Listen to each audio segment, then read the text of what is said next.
Welcome to the Workology Podcast, a podcast for the disruptive workplace leader. Join host Jessica Miller-Merrill, founder of Workology.com, as she sits down and gets to the bottom of trends, tools, and case studies for the business leader, HR, and recruiting professional who is tired of the status quo. Now here's Jessica with this episode of Workology. The candidate experience is a hot topic among consultants and pundits. Workology even had a week-long series dedicated to how employers can better engage the candidate through the employment process. Many companies are taking strides to do so, and yet many are not.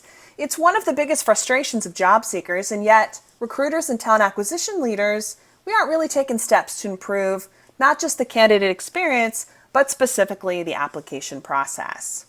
A week or so ago, I stumbled upon an interesting article on Fast Company of an individual who wrote about the application process from the experience of a candidate. He discussed how he built a robot to apply to thousands of jobs. The idea was creative, and his results, to me, were fascinating, which is why I'm honored to have the article's author, Robert Coombs, as a guest on the Workology podcast. Robert, welcome to the Workology podcast. Thank you for having me. Let's talk a little bit about your background, because you don't have any work necessarily in human resources or recruiting. So kind of walk us through who you are, your background, and your professional experience. Yeah, I think that the best way to explain how I ended up with this sort of strange combination of professional interests is by saying that I've worked in nonprofits for about a decade and a half. When you're in the nonprofit world, many of us end up wearing a lot of different hats. So right now, I am the director of communications. I run all of the publications, public relations, and online strategy. But I've also, by virtue of being in a nonprofit where we don't necessarily have specialists in all of these categories, I've also gotten to do a lot of work with our HR team, thinking about how we can be better recruiters, thinking about how we can message the type of workplace that this is so that the best candidates would be interested in joining us. So I've got a little bit of background in thinking about this. I've got no background whatsoever in actually doing it. I think that's the best thing, right? Like you're able to look at the world differently and provide a fresh perspective. Yeah, I think that a lot of times when we spend 40 plus hours a week on a specific type of task, we can kind of become blind to some of the things that would be difficult. They'd be obstacles for folks outside of our industry. So in this case, it's been helpful to kind of learn a little bit of the language of HR and some of the challenges, but I also come in with a fresh perspective on it. Well, let's get to that. Let's talk about your approach here, and then why did you choose to develop a bot that applied to jobs for you? Yeah, so I've got a great job right now. My team here is outstanding. I love working with them. But sometime last year, I realized that they were so good at their jobs that I wasn't really guiding them anymore. They were just kind of working on their own and didn't need the type of support that I'm here to provide. And so it gave me an opportunity to step back and think about where I wanted to go and how I can allow the succession plan that I've got in place to succeed. So I started applying for jobs. I started looking outside of, not only outside of this organization, but outside of my field entirely. I started out in computer science and computer engineering in the 90s. So I have a technical background. I have used that heavily, but they haven't been organizations that are as tech savvy as I would have liked.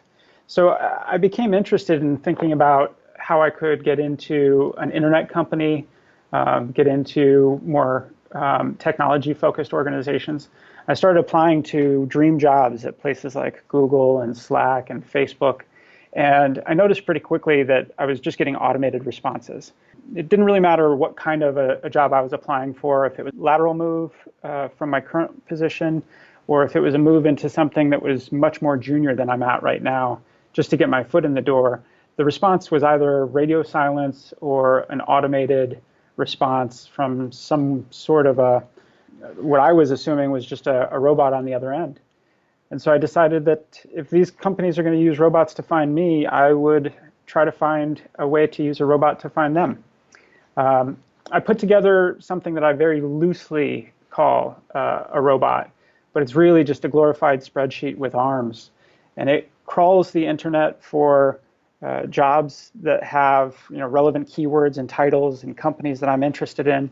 It brings them in to this sort of makeshift database, and it processes the data in a way that allows me to write customized and personalized cover letters, emails to hiring managers, and pairing it with a specific resume that's tailored to that job. Sorry, I just hit a wall. So this bot creates, you said, customized emails and cover letters. This is awesome.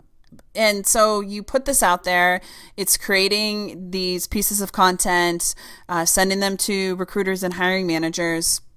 So what happened? Well, the results are both surprising and probably shouldn't be all that surprising. First, I know the common knowledge that you should be tailoring your resume and your cover letter to the specific job and the company. And so I built that in to the bot. I wanted this to feel like it was a thoughtful submission from a candidate who had done their research and they had background on the company. So I built that in as best I could.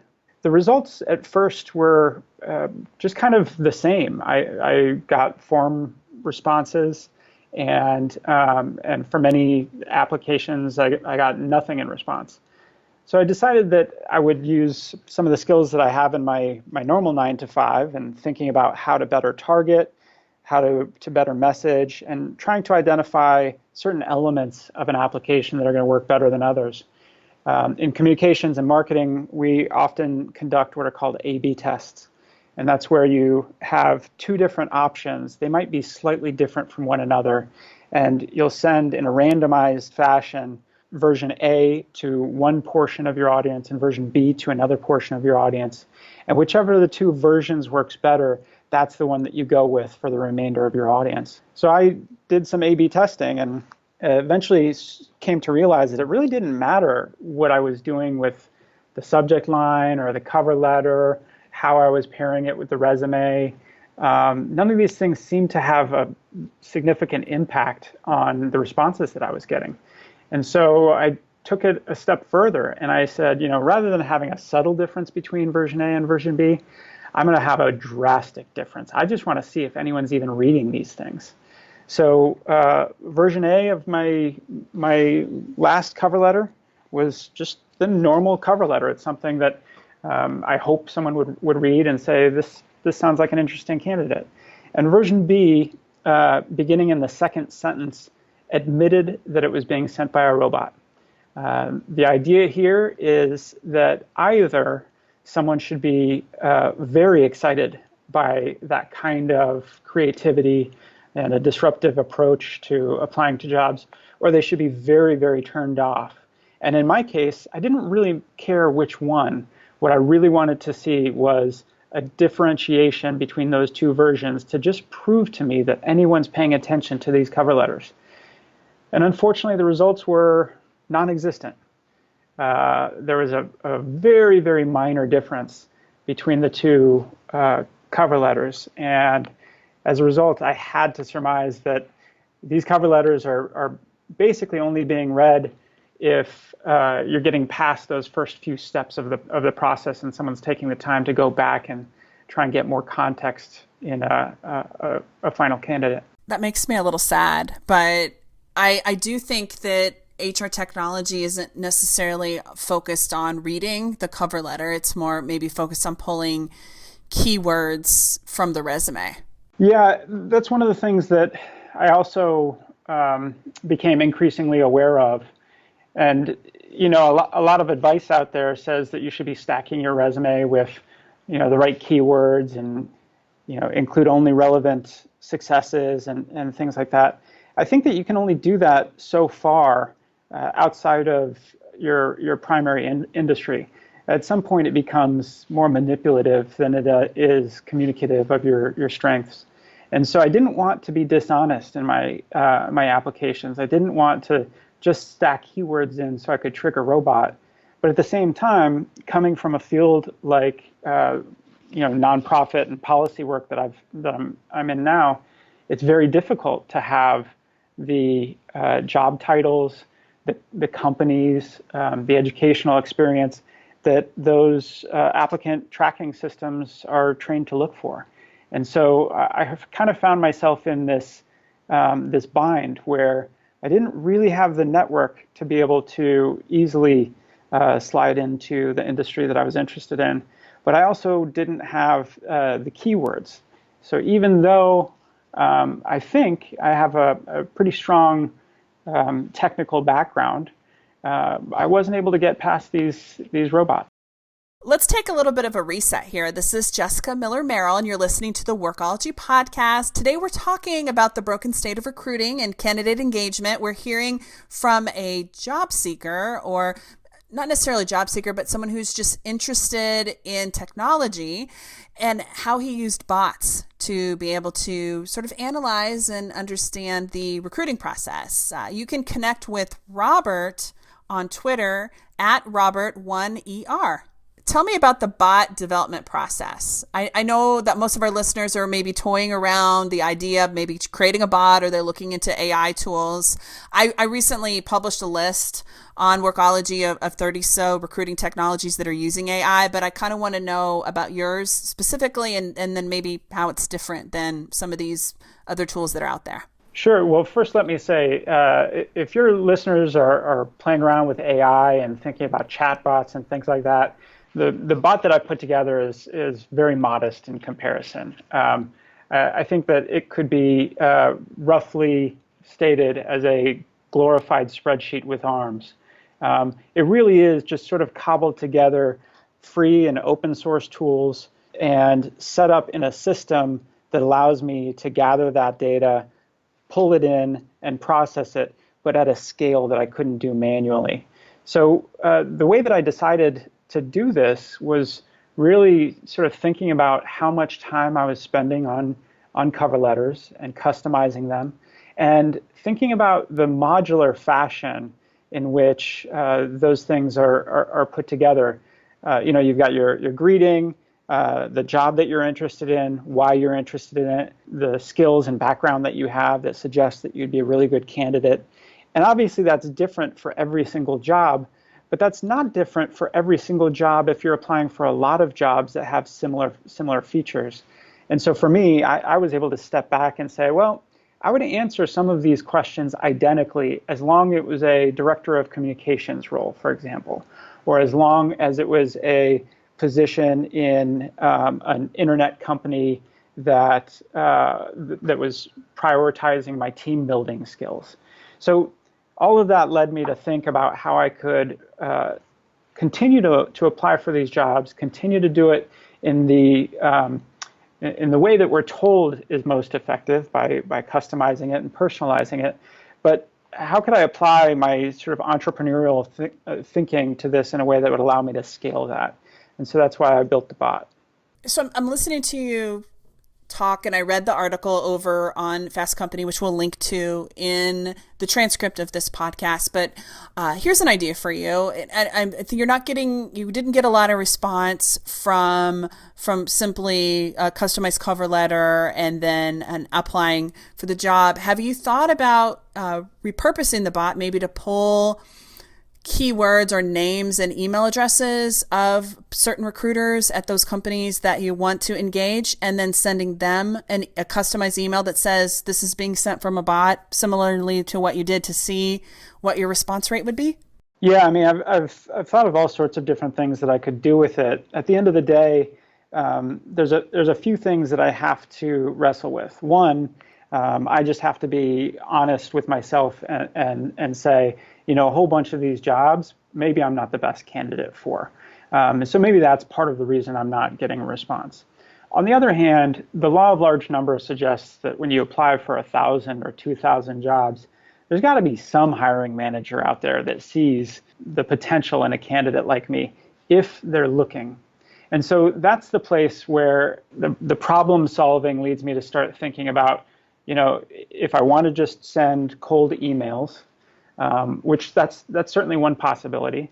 If I want to stop doing the shotgun approach entirely and start thinking about really focusing on networking, making connections in a sector that I just haven't worked in directly for the last 15 years, or if I really wanted to step back and take a larger look at the problem and just spend some time working on it as almost as an academic issue. And that's kind of where I went. Like I said, I've got a great job.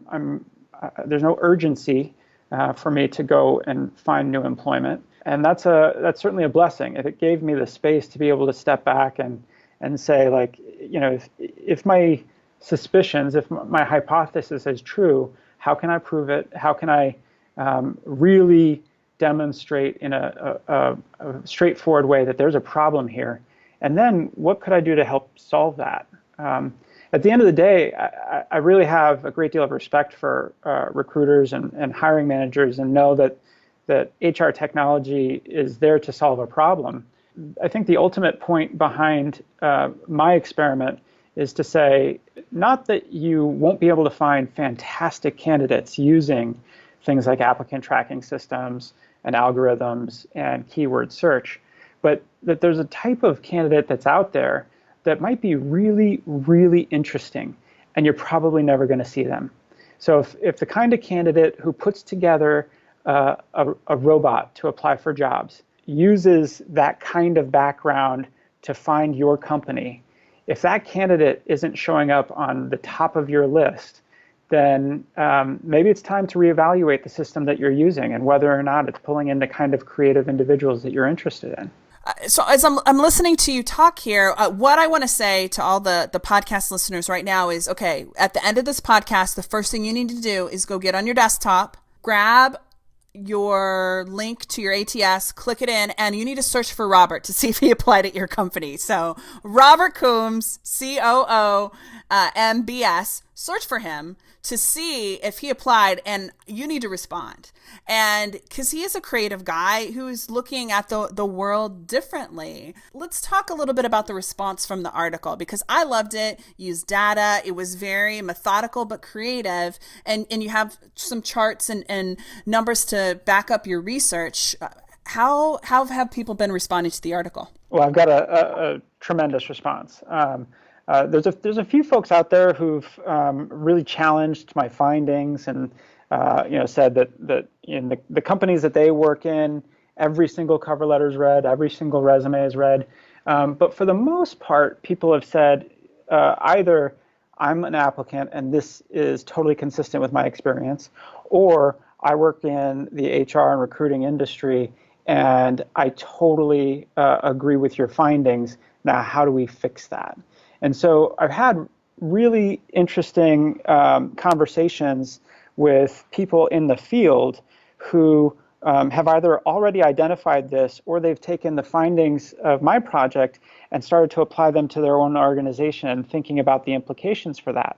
So our conversations have talked about the implications on workforce diversity, whether or not hiring managers are just hiring clones of themselves, and the implications for that in the long term when people have very similar backgrounds, very similar ways of thinking, whether or not innovation and new ways of thinking are going to follow.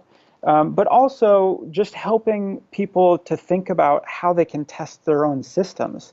So one of the things that I've encouraged a number of folks to do that I've spoken with is to take their own resume and submit it for a job that they're hiring for. Ostensibly, someone who's supervising a position ought to have the skills, the keywords, the qualifications to be able to pop right up to the top as a number one candidate. This person is almost overqualified for the position. And as people have done that, a number of them have come back to me and said, if it wasn't for the fact that I knew someone in this organization and I was networked into the organization, I wouldn't have gotten the job, because even right now, I'm not showing up in my own search. I don't have a copy of the most recent candidate experience report in front of me, but there is a nonprofit that focuses on what we call the candidate experience. And I'll update the most recent study on the transcript of the podcast, but you're looking at 50% plus of job seekers that they're serving, and they're serving thousands and thousands of job seekers, and employers are asking to be part of the Candidate Experience Awards. So they survey all their recent applications over a period of time and ask them how many have gotten a response. And even from the Candidate Experience Awards, the numbers overall from the study are still 50% of candidates aren't receiving or saying they aren't receiving any update or feedback or even acknowledgement that an application is received. So I don't find it surprising, the findings that you have found, because you aren't affiliated with an award. Likely that would be higher. I would think the response rate was because these companies said, hey, I want my company to be featured. I want you to survey my candidates. So I'm not surprised of the responses that you've had. I think that not every company is amazing at this. And frankly, they haven't had their feet held to the fire to maybe make a change. Yeah, I think that's certainly just being communicative in the process is really important. It's the companies that have been communicative with me, even if I'm not being selected for a position, that's been very helpful in just sort of keeping track of where I'm at with things. But one thing that I also think this has highlighted is it's not just a problem for job seekers trying to break into an organization that they don't know someone at. This is also highlighting a problem for hiring managers and recruiters that, the reason that these technologies are in place are because of the massive volume of applications that are happening. And so you see these like competing technologies where on the one hand, you have the technology of applicant tracking systems and algorithms and keyword filters, right? That are made to reduce the number of applications that you have to really pour over. On the other hand, you have companies like LinkedIn, where with the single click of a button, I can apply for a job, and so that's radically increasing the volume of these applications. These two technologies are actually fighting with one another. And then you have, some knucklehead like me who comes in and throws out my own version of like shotgun approach, which I have to admit, I know that some of your listeners are saying, man, he's part of the problem. He's one of those people that's basically spamming me with applications. Well, I have to agree with that wholeheartly. I am part of the problem. This project really started out with the intention of being able to break through the noise. And in the end, I realized that the noise is the problem. Whether I'm the one that's generating it, whether LinkedIn, single-click applications are generating it. And at some point, I just think we have to have a more transparent and honest conversation with job seekers and say, if the data that we see coming out of an organization show that they primarily hire people who are referred internally, then maybe we should just tell job applicants, hey, if you know someone here, you should apply. And if you don't know someone here, don't waste your time. Go outside, get some air, do some yoga, play with your kids, because you're really not going to have nearly the kind of chances at getting a job here as if you know someone who can pass your resume along. That's the stuff that I think that we need to wrestle with, and this project kind of highlighted some parts of that. I would love for companies to be more transparent. I just know that if I am a company maybe who is trying to attract a more diverse workforce, that maybe having that disclaimer after they apply or before they apply, it doesn't necessarily attract different-minded type of people, right? Because normally you tend to refer people like you. So if we're looking at company referrals, you're referring the same type of person, maybe the same ethnic background or work experience or sex or whatever it might be. I personally, and I would love to hear your feedback on this, think that the solution might be, if we can't change the front end process, maybe to add AI technology and bots on the back end, where at least candidates can get a status update or some sort of response so they know where they stand in the hiring process. Yeah, I mean, I definitely think that that's the direction that we're going. And my only challenge to that is that, if you believe what I was saying earlier, that the volume is the problem and the volume is what leads to the reliance on the technology, then if you put more technology in place to handle the volume, first of all, hopefully it's handling that volume more smartly, right? But the response from candidates is going to say, well, how can we defeat that technology? And so we're going to come up with our own technologies, or we're going to use tools our own ways to try and game the system. And at the end of the day, it's these two competing interests. Candidates want to have their name on the top of the most candidate pools, and hiring managers, recruiters, want to have the smallest, most qualified, best candidates, that they don't want to have to pour over hundreds or even thousands of resumes. That's a tension that I think just sort of feeds itself. And my statement, obviously, you could never really say, don't bother applying here unless you know someone. But if that's what the data says, if the data says that referrals are 30 to 50% of hires, then we should just be more transparent about that with applicants and say, spend your time finding someone who works here and talk to them. Let us get to know you.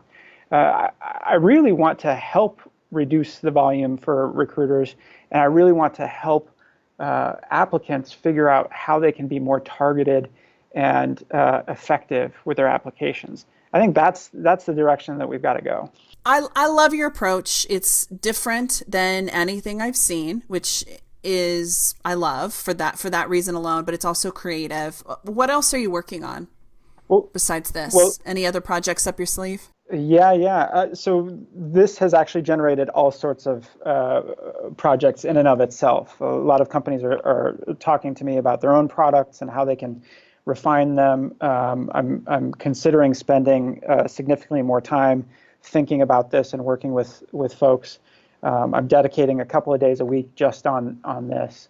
I'm still working part of the week in my normal job. I'm wrapping up here in a couple of weeks, and then I'm going to be focusing a little bit more on a side business that I've had for a little while.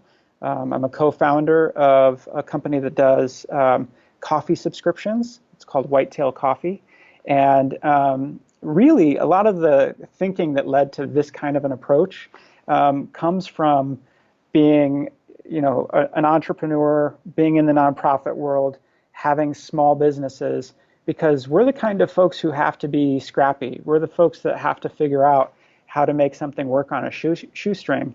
And this has actually given me a chance to step back and exercise those muscles again. It's been really fun. Well, I love it. And I love how responsive you were, because simply, guys, all I did was send him a LinkedIn email. And then we connected, and here we are talking with you today. It's been great. Well, thank you for joining us today. Where can people go to learn more about you and what you do if they want to connect? Right now, the best way to find me is through LinkedIn. My name is Robert Coombs. You can also find my LinkedIn on in my byline on the Fast Company article. Awesome. Well, thanks again for joining us. Thanks a lot.